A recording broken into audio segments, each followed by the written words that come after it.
World of Hindi documentary HD में आपका स्वागत है। चैनल को लाइक और सब्सक्राइब करना ना भूलें ताकि आप तक हर वीडियो पहुंचते रहे।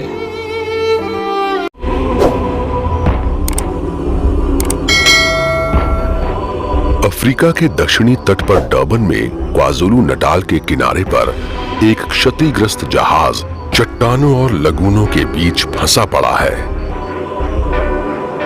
हिंद महासागर की पृष्ठभूमि के सामने इसकी ये आकृति दिखाई देती है और ये तट जहाजों को तबाह करने के लिए बदनाम है। इस अनजान दुनिया में घुसने का रास्ता जंग लगे पाइपों और 1920 के दशक के उस स्टीमर की डेकिंग की नकल से होकर है जो कई साल पहले इस चट्टानी तट पर आया था।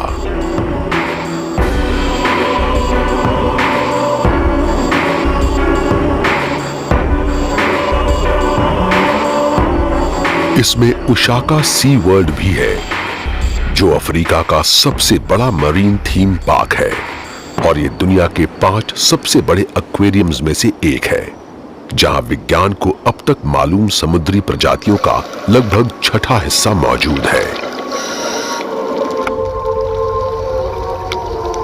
पौने 2 करोड़ लीटर पानी वाले 32 टैंक और 450 मीटर के थीम्ड व्यूइंग टैंक, 7 बड़े बड़े एक्वेरियम टैंक और 25 छोटे मरीन एग्जिबिट्स के साथ उशाका पानी के भीतर जन्नत जैसी जगह है और लगता है जैसे ये समुद्री जीवन के रहस्यों को उजागर करने के लिए सबको आमंत्रित कर रही है। ये समंदर की तलहटी में डूबे जहाज का सफर है जहां एक अनजान दुनिया आपका इंतजार कर रही है।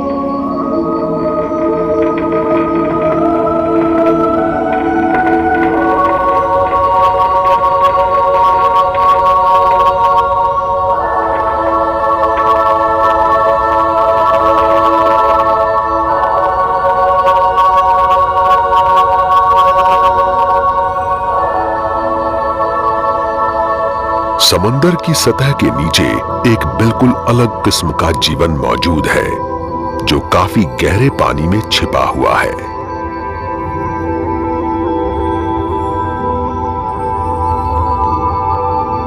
और इस डूबे हुए जहाज के काफी भीतर समंदर की गहराइयों के रहस्य समुद्री जीवों से भरी एक जादुई दुनिया के रूप में उजागर होने वाले हैं।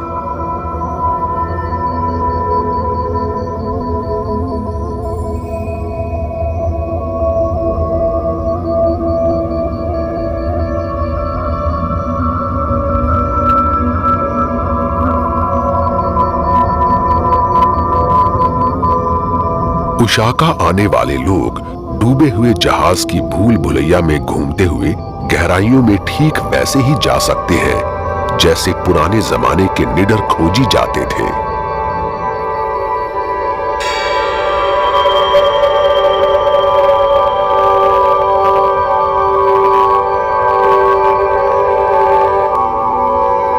इस शानदार इकोसिस्टम में 10,000 से ज्यादा समुद्री जीव रहते हैं जिन्हें पता नहीं है कि यहाँ उनके लिए एक लंबा चौड़ा और बहुत जटिल लाइफ सपोर्ट सिस्टम मौजूद है। यहाँ पानी पर हमेशा निगाह रखी जाती है और उसे साफ करने के लिए 7.5 लाख लीटर प्रति घंटे की दर से रेत से छानकर टैंकों में पंप किया जाता है। इस टेक्नोलॉजी के बिना यहाँ के जीव जिंदा नहीं रह पाते। मोरे ईल मछलियां अगल बगल हिल सकने वाले जबड़ों वाली माहिर शिकारी होती हैं। ये चट्टान की दरारों में छिपकर अपना शिकार बनने वाली मछलियों का इंतजार करती रहती हैं। स्पॉटेड स्नेक ईल पानी में सहजता से तैरती रहती है और अपने ज्यादा बड़े रिश्तेदारों यानी चट्टानों और कोरल के बीच घूमने वाली जायंट मोरे, पेपर्ड और हनी कोम मोरे से दूरी बनाए रखती है।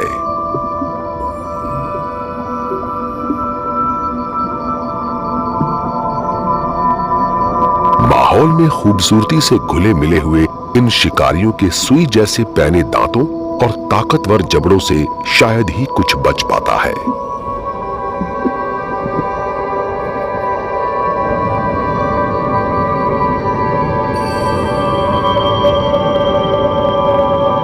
जहाज के बीच के हिस्से में काफी अंदर कैप्टन का केबिन है।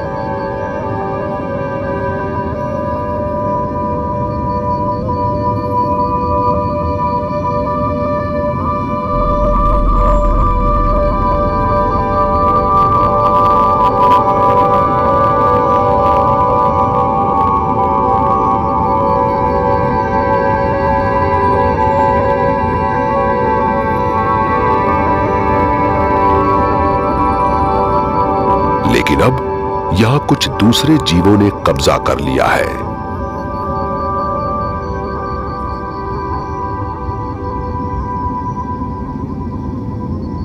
यहां भड़कीली लेकिन खूबसूरत इंडियन और क्लियर फिन लायन फिश ने अपना ठिकाना बना लिया है।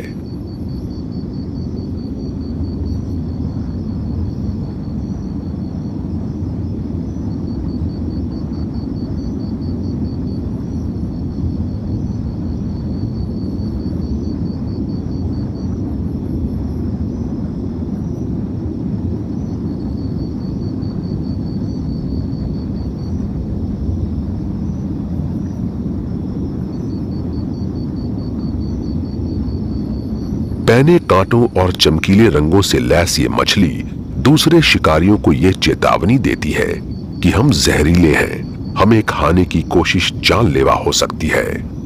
लाल रंग खतरे का संकेत है।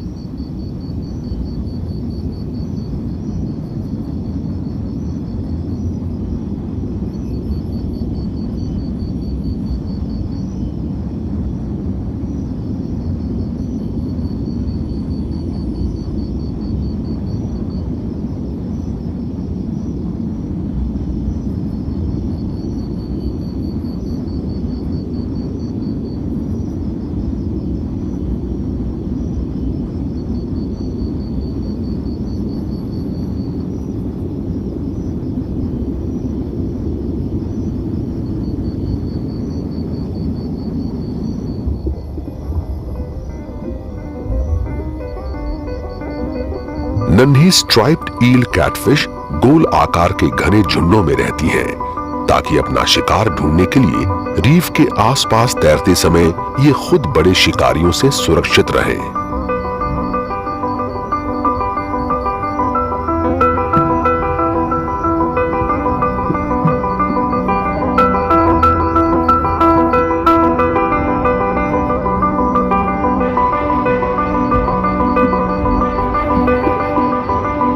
इन टैंक्स में पानी इतना साफ है कि लगता है जैसे चमकदार रंगों वाले कोरल रीफ्स और नीला पानी आपकी पहुंच में है।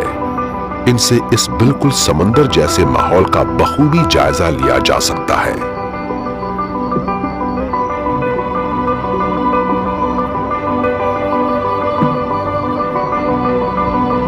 जीवन से भरपूर और चमकीले रंगों वाली रीफ असल में करोड़ों छोटे छोटे जीवों से बनी होती हैं। दूसरे जीव जंतु इन जीवित आकृतियों को अपने घरों की तरह इस्तेमाल करते हैं। शिकारी जीव इनके बीच छिपकर अपने शिकार के पास से गुजरने का इंतजार करते रहते हैं।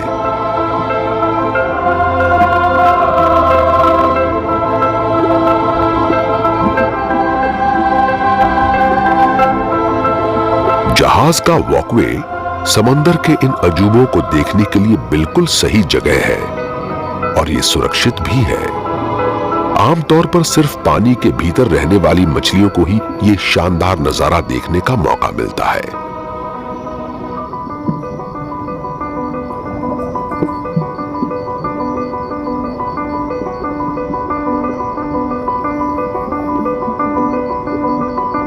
समंदर की तलहटी में आपका स्वागत है।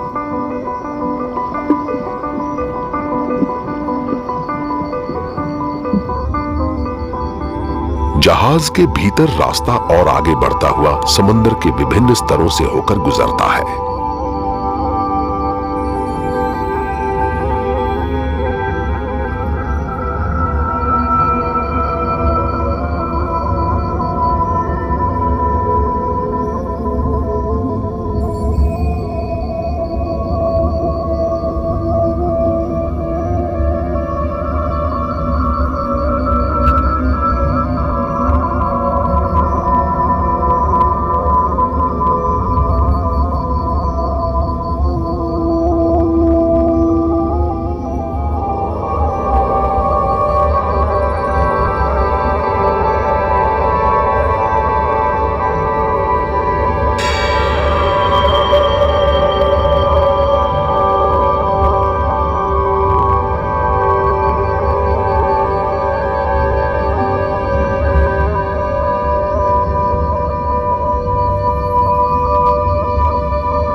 कोरल्स एग्जिबिट से आगे बढ़ने पर रेज, मछलियों की बड़ी प्रजातियों और शार्कों से भरे टैंक मौजूद हैं।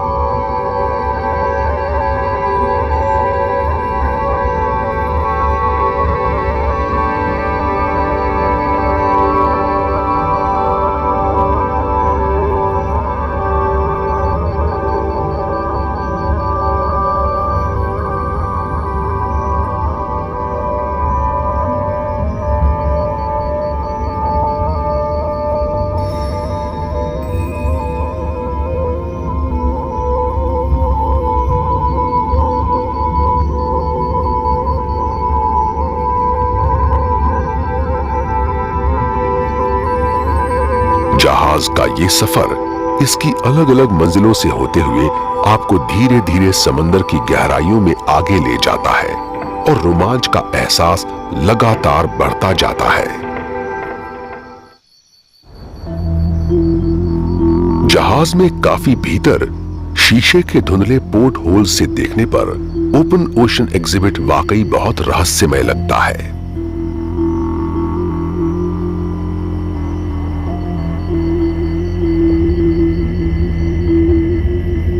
इस टैंक में मौजूद जीव पेलाजिक हैं, यानी ये खुले समंदर की जबरदस्त गहराइयों में रहते हैं। यहां जायंट किंगफिश जैसी कुछ खास प्रजातियां हैं।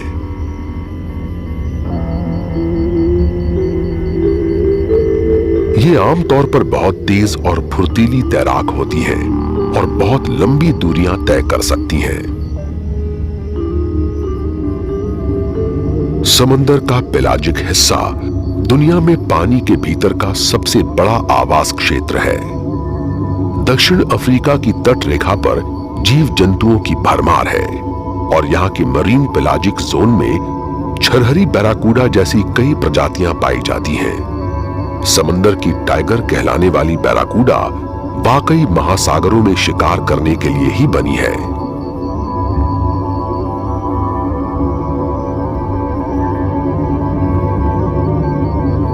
लेकिन यहां सैकड़ों किस्म की मछलियां हैं, जिनमें kingfish, tuna, queen mackerel, cobia और पोम्पेनो भी शामिल हैं।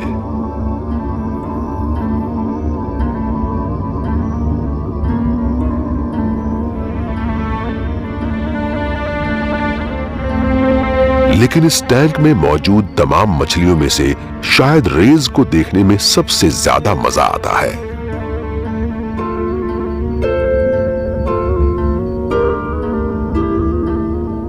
तलहटी से खाना हासिल करने वाली रेज नीचे रेत के ऊपर तैरते हुए छोटे क्रस्टेशियंस और नन्ही मछलियों को अपने चौड़े मुंह में भर लेती है।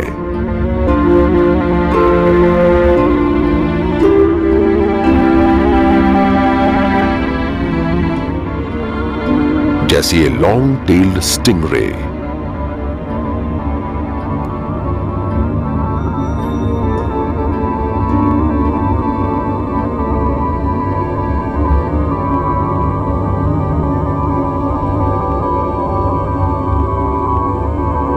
एक गोताखोर इस लॉन्ग टेल्ड स्टिंगरे को अपने हाथों से खिला रहा है।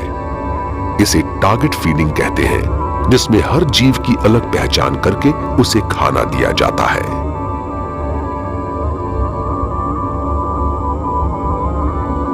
इससे एक्वेरियम कीपर को टैंक में मौजूद हर जीव की खुराक और खाने की आदतों को सटीक ढंग से समझने में मदद मिलती है।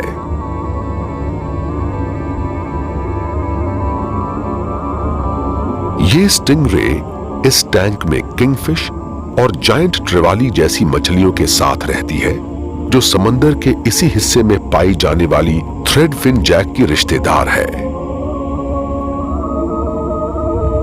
स्टिंगरे समंदर की तलहटी में शिकार करती हैं और एक्वेरियम में टैंक के इस नियंत्रित माहौल में मुमकिन है कि खाने के समय ये अपने साथ रहने वाली ज्यादा तेज मछलियों से पिछड़ जाएं।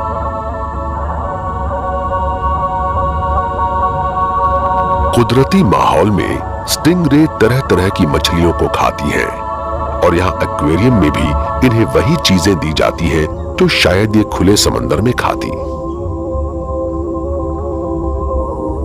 इस टैंक में एक साथ कई प्रजातियां रहती हैं, लेकिन इनमें ईगल रे सबसे जादुई लगती हैं।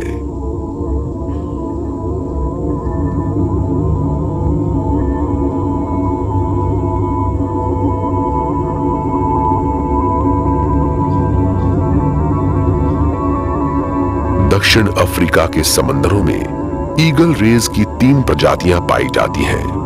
अपने विशाल पंख जैसे पेक्टोरल फिन से ये पानी के भीतर किसी शिकारी परिंदे की तरह उड़ती हुई लगती हैं।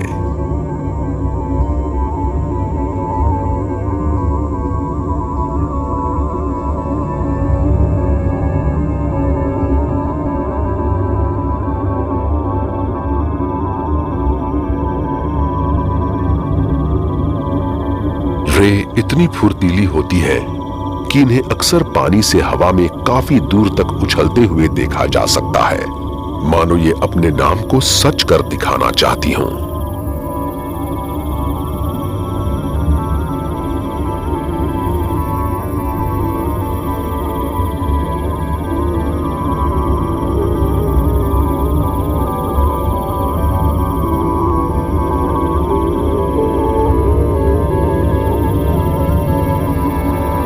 एक्वेरियम में रहने वाले ज्यादातर जीव ठंडे खून वाले यानी असमतापी हैं और बंद हालात में रहने और शिकार करने की जरूरत नहीं होने की वजह से ये कुदरती माहौल वाले जीवों जितनी ऊर्जा का इस्तेमाल नहीं करते, इसलिए इन्हें अपनी खुराक में उतनी कैलोरी की भी जरूरत नहीं होती।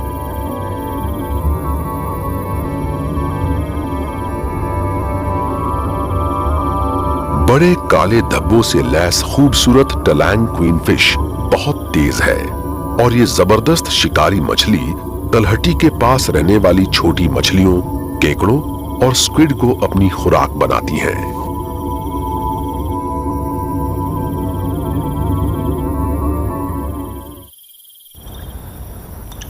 जहाज के और अंदरूनी हिस्से में पहुंचने पर रास्ते में पुराने जमाने में जहाजों पर काम आने वाली चीजें दिखाई देती हैं, जैसे ये जंग लगा पुराना कम्युनिकेशन डिवाइस।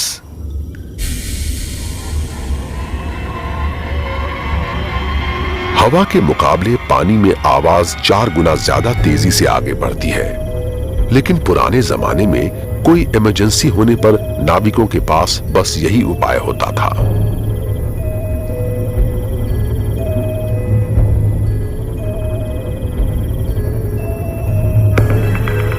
यहाँ के टैंक्स ज्यादा गहरे और अंधेरे हैं, इसलिए आंखों को इस धुंधली रोशनी के मुताबिक ढालना पड़ता है और तब यहाँ की परछाइयां डरावनी आकृतियों में बदल जाती हैं।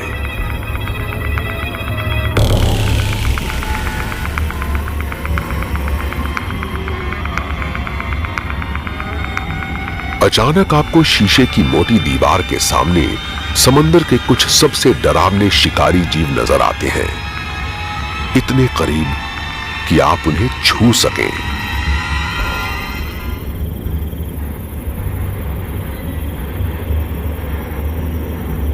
लेकिन खौफनाक मानी जाने के बावजूद इस टैंक में मौजूद सबसे बड़ी शार्क अपनी प्रजाति की सबसे धीमी और सबसे शांत सदस्यों में से एक है।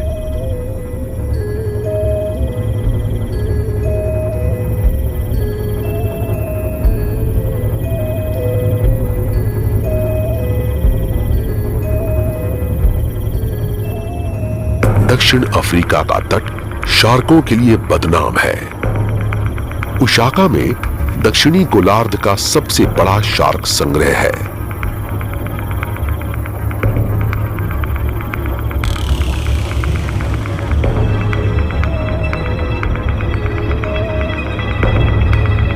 डस्की शार्क अपने सामने पड़ने वाली किसी भी चीज को खा सकती है, जिसमें इंसानों का कचरा भी शामिल है, लेकिन इसका पसंदीदा खाना ऑक्टोपस, स्क्विड और दूसरी मछलियां हैं। इन्हें इंसानों के लिए खतरनाक नहीं माना जाता, लेकिन इंसान जरूर इनकी सेहत के लिए नुकसानदेह है।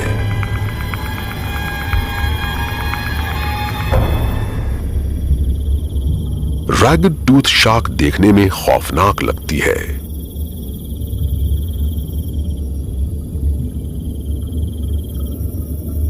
इसके जबड़े में पैने आरीदार दांत बाहर निकले रहते हैं और हमेशा नजर आते रहते हैं, जिससे ये बहुत डरावनी लगती है।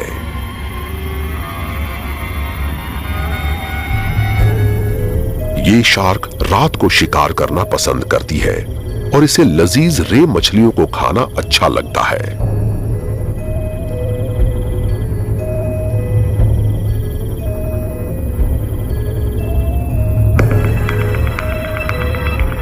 ड्रैगन टूथ शार्क की डरावनी शक्ल इसके शांत स्वभाव से मेल नहीं खाती।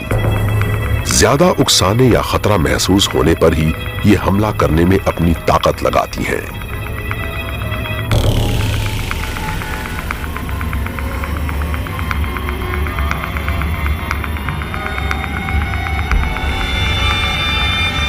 इस टैंक में मौजूद ड्रैगन टूथ, डस्की और स्पिनर शार्कें, तीनों में यह समानता है कि इनमें से कोई भी बैरियर प्रजाति नहीं है।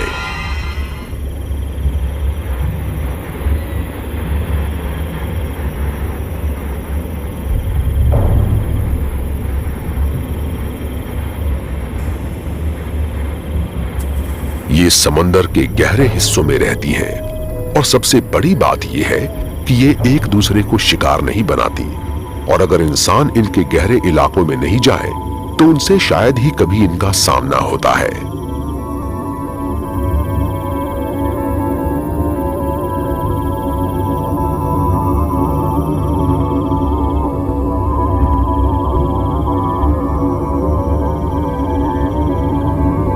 इस वजह से और सप्ताह में 4 बार खाना दिए जाने के कारण ये शार्कें एक दूसरे को या अपने साथ टैंक में रहने वाली किसी दूसरी प्रजाति की मछली को भी नहीं खाती।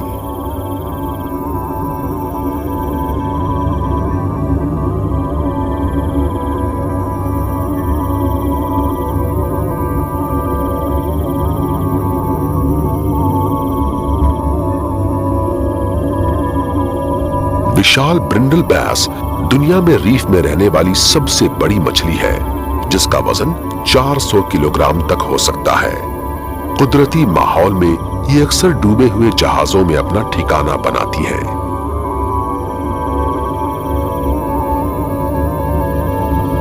लेकिन टैंक में एक कम नजर आने वाला शिकारी भी है। तलहटी पर धीरे धीरे तैरती हुई सैंड शार्क पर जल्दी किसी का ध्यान नहीं जाता। धोखे में डालने वाली अपनी सुस्ती के बावजूद ये तेजी से तैरने वाली मछलियों जैसे बोनीटो, छोटी टूना को भी पकड़कर खा सकती है, और मौका मिलने पर ये दूसरी शार्कों को भी खा जाती है।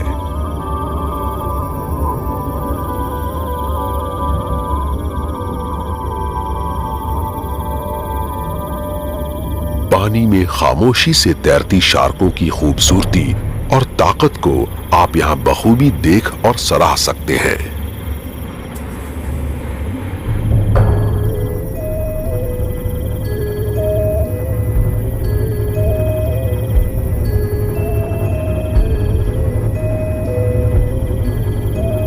गहरे समंदर में रहने वाली ये शार्क क्रमिक विकास का अजूबा है, और मोटे शीशे की हिफाजत से हम बिना किसी खतरे के इन्हें देख सकते हैं।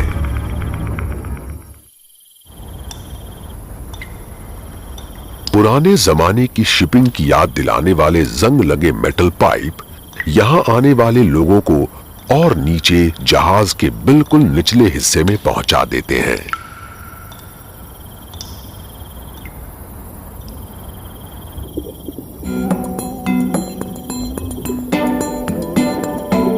दुनिया के सबसे दक्षिणी हिस्से में मौजूद कुछ रीफ दक्षिण अफ्रीका की पूर्वी तट रेखा के परे हिंद महासागर के छिछले इलाकों में पाई जाती हैं।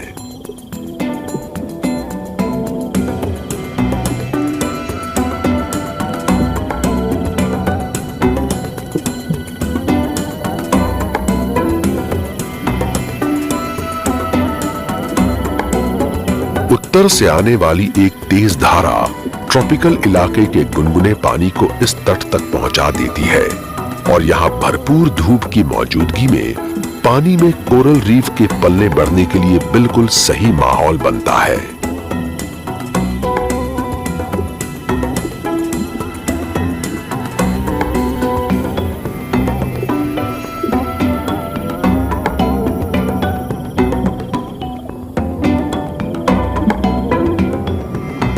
एक्वेरियम में स्काईलाइट के जरिए सही मात्रा में धूप को भीतर पहुंचाकर और एक मैकेनिकल सर्ज से धाराएं पैदा करके बनावटी रूप से सही माहौल बनाए रखा जाता है।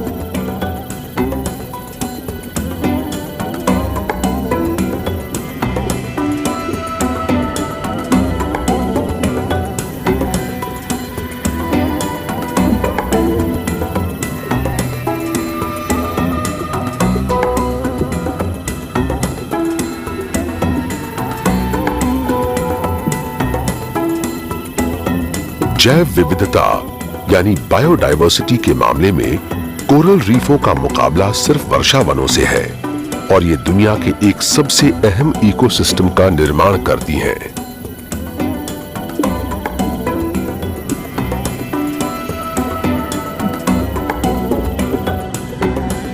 समंदर की लगभग 25% प्रजातियों की जिंदगी इन्हीं रीफों पर निर्भर करती है और कोरल रीफ का हर हिस्सा अनगिनत पौधों, जीवों और दूसरे प्राणियों पर निर्भर है या उनसे जुड़ा हुआ है। किसी भी एक प्रजाति की तादाद के संतुलन में बदलाव आने से रीफ की सेहत पर जबरदस्त असर पड़ सकता है।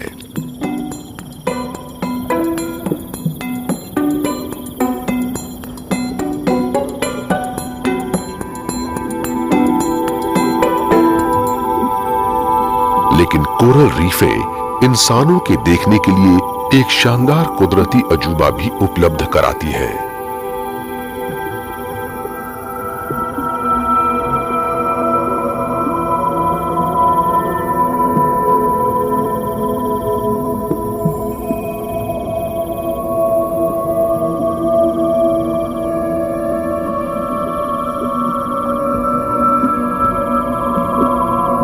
शानदार रंग और जीव जंतुओं की बेशुमार प्रजातियां लाखों स्नॉर्कलर और स्कूबा डाइवरों को दुनिया भर की रीफों की ओर आकर्षित करती हैं।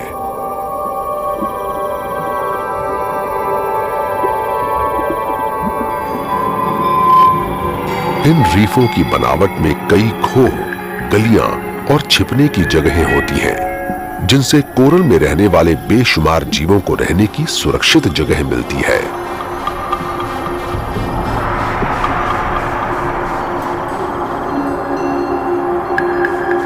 कोरल रीफ में रहने वाली मछलियों को उनके भोजन और उनके शिकार करने के तरीके के आधार पर विभिन्न समूहों में बांटा जाता है।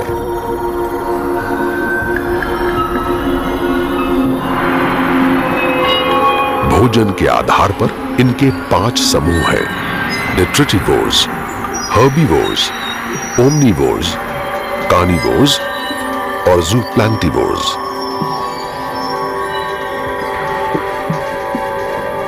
यहाँ की तमाम मछलियों में कार्निवोर्स यानी मांसाहारी मछलियों का समूह सबसे बड़ा है।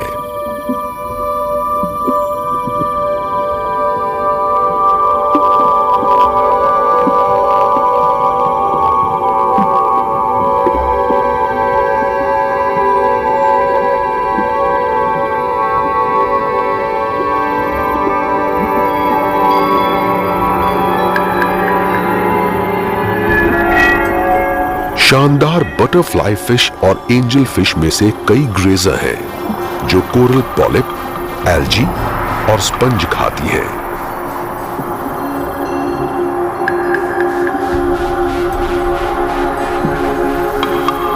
इनमें से कई मछलियों की लंबी थूथन होती है जिन्हें वो खाना हासिल करने के लिए दरारों में घुसा सकती है।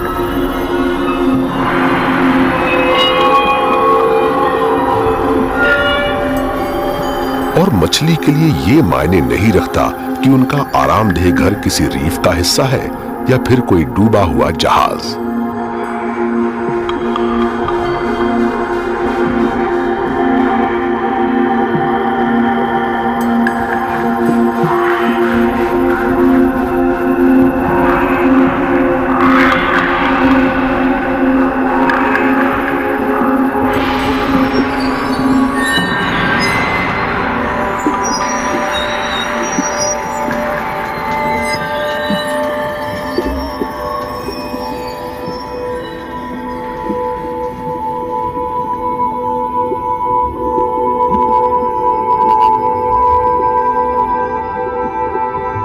यहाँ दक्षिण अफ्रीका में रीफ नर्म और सख्त कोरल, स्पंज और टूनिकेट का एक अनोखा मेल होती है, जिनसे गर्म इलाकों की लाखों मछलियों के लिए बिल्कुल सही माहौल बनता है। उनमें से कुछ प्रजातियां जैसे सर्जन्स, रास, क्लाउनफिश, बटरफ्लाई फिश और एनेमोनिस इस टैंक में भी है।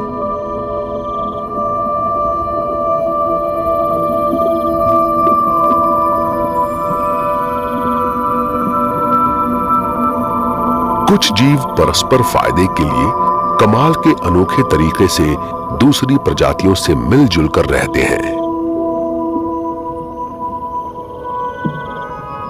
जैसे क्लाउनफिश या एक लोकप्रिय एनिमेशन फिल्म की वजह से नीमो कहलाने वाली ये मछली।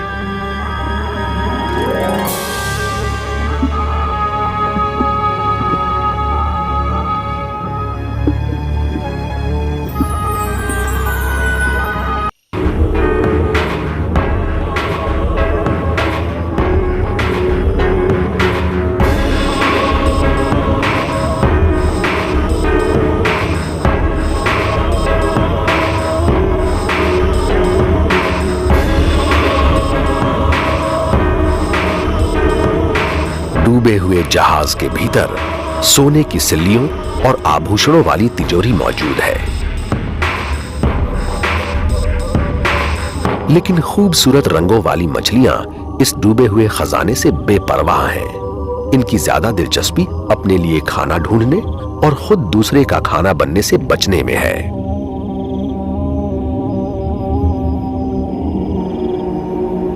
अगले एग्जिबिट की ओर बढ़ते समय जहाज की जंग लगी धातु समंदर की ताकत और खारे पानी से होने वाले नुकसान की कहानी बयां करती नजर आती है।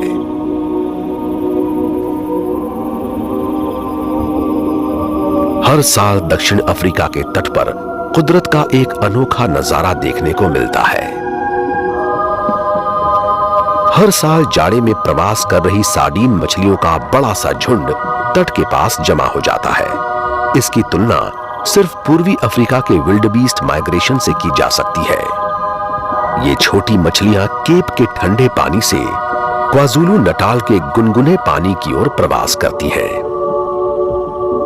इनके विशाल झुंडों की लंबाई 6.5 किलोमीटर और चौड़ाई 1.5 किलोमीटर तक हो सकती है।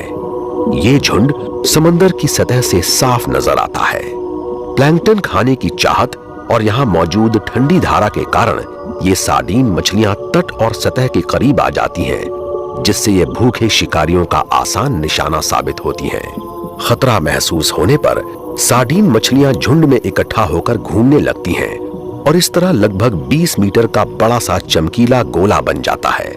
अपने सहज ज्ञान से बचाव के इस तरीके का इस्तेमाल ये शिकारियों को उलझन में डालने के लिए करती हैं। डॉल्फिनें इनके झुंडों को बेट बॉल की शक्ल में जमा करने के लिए एक दिलचस्प तरीका अपनाती हैं। इसे बबल नेटिंग कहा जाता है।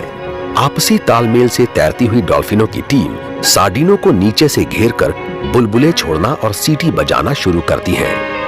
ये बुलबुले पानी में ऊपर की ओर बढ़कर बुलबुलों की दीवार की शक्ल ले लेते हैं और डरी हुई सार्डीन को लगता है कि वो इसे पार नहीं कर सकती। वो एक दूसरे के करीब जमा हो जाती है और फिर डॉल्फिनें बड़े आराम से उन्हें पकड़ लेती हैं। लेकिन यहाँ तो सार्डीन मछलियों के साथ इस घूमते हुए पानी में सिर्फ एक ग्रीन टर्टल है, पर इसकी मौजूदगी से भी ये मछलियां अपने बचाव के लिए जमा हो जाती हैं।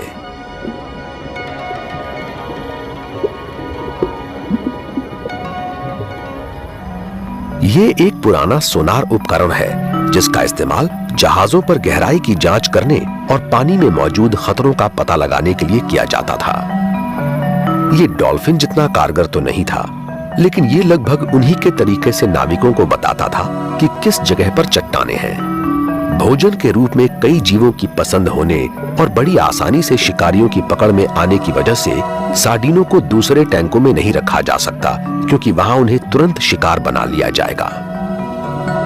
लेकिन बूढ़े ग्रीन टर्टल को शायद उनमें ज्यादा दिलचस्पी नहीं है।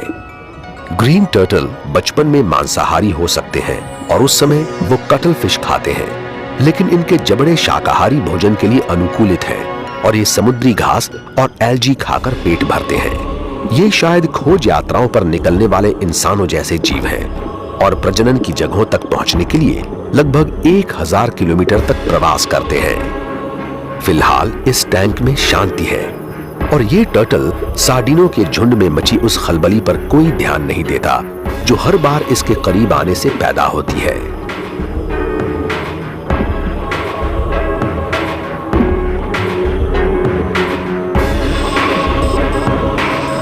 इंसान भी सार्डिनों को खाना पसंद करता है। रेफ्रिजरेटर से पहले के जमाने में इन्हें सुखाकर नमक के साथ इस तरह के लकड़ी के बैरलों में रखा जाता था। इससे लंबी समुद्री यात्राओं पर भी नाविक स्वस्थ रह पाते थे।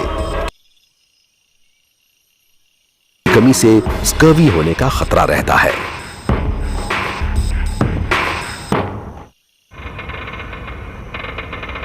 समंदर की गहराइयों और जहाज के चरमराते भीतरी हिस्सों से अनोखी सीटी के साथ छपछपाहट और हौसला बढ़ाने वाली आवाजें पूरे जहाज पर गूंज रही हैं। ये आवाजें इतनी दिलचस्प है कि इनकी अनदेखी नहीं कर सकते।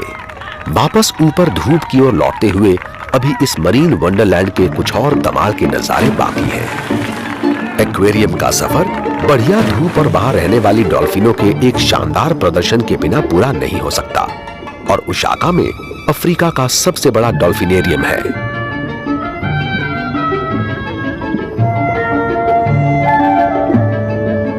पानी में घूमती, चक्कर खाती और हवा में उछलकर करतब दिखाती डॉल्फिनें इस बात की सबूत है कि ये कितनी बुद्धिमान होती हैं।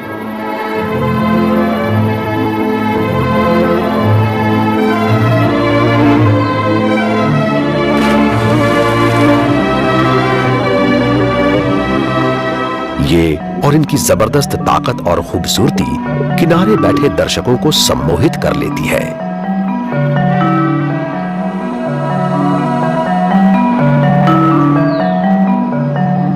और उनकी तालियां कुछ और दर्शकों को यहां खींच लाती हैं।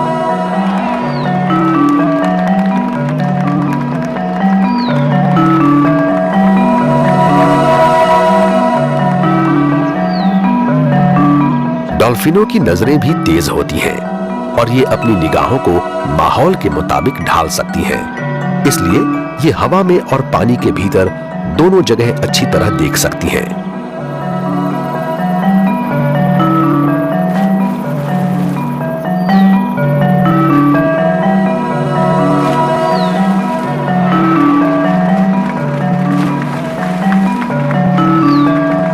लेकिन कई बार ये मटमैले पानी में भी रहती हैं, इसलिए इनमें एकोलोकेशन कहलाने वाली एक अतिरिक्त क्षमता होती है।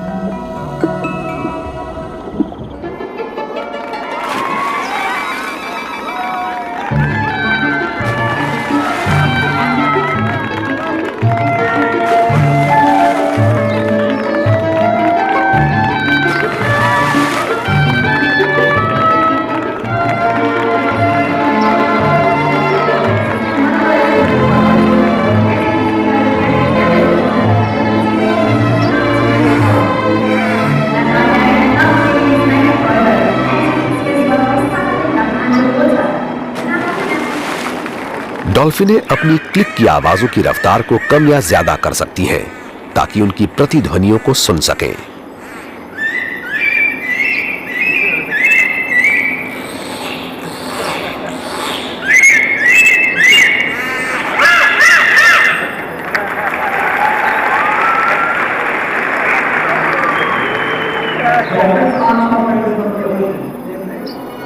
अपने इस कमाल के हुनर से डॉल्फिन आवाज के जरिए अपने माहौल की तस्वीर बना सकती है और पानी में मौजूद चीजों की आकृति, उनके तैरने की दिशा और दूरी का पता लगा सकती है।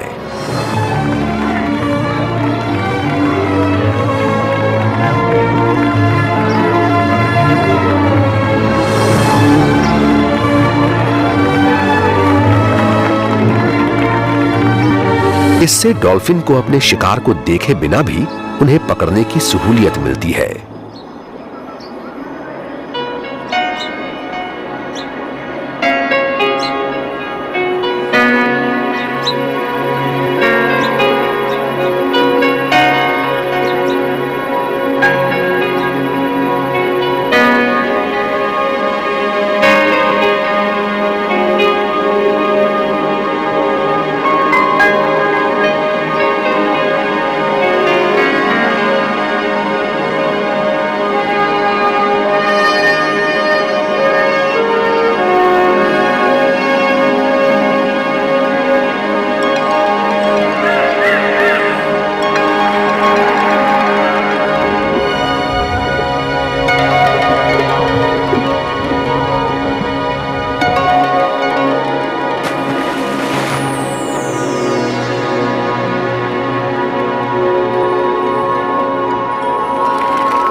शो खत्म हो गया और शाम होने के साथ ही हवा तेज हो गई है और बादल भी घिर आए हैं।